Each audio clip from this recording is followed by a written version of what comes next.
तो स्टूडेंट, हमने अपनी पिछली वीडियो में कुछ टॉपिक को कवर कर लिया था। तो अब हम नए टॉपिक के साथ आगे बढ़ रहे हैं। उदासीनीकरण क्या होता है? उदासीनीकरण क्या होता है, पहले हम डेफिनेशन के जरिए आपको समझाते हैं उदासीनीकरण क्या होती है।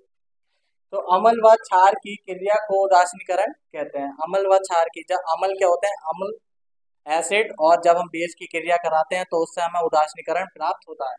तथा जलीय विलयन में H+ तथा OH- आयन से प्राप्त जल को ही हम क्या कहते हैं, उदासीनीकरण कहते हैं। जब हम जलीय विलयन में H+ तथा OH- आयन को मिलाते हैं तो उससे हमें जल प्राप्त होता है। उसी क्रिया को हम क्या कहते हैं, उदासीनीकरण कहते हैं। उदाहरण के जरिए समझाते हैं हम।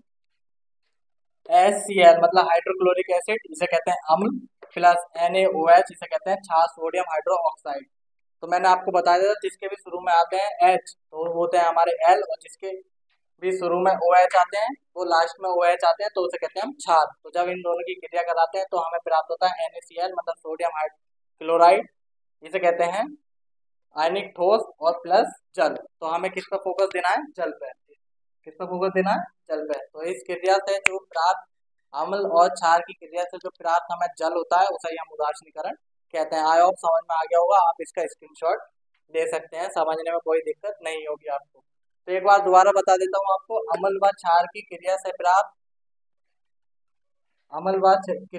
क्रिया से प्राप्त जल को ही हम उदासीनीकरण कहते हैं। आपको समझ में आ गया होगा।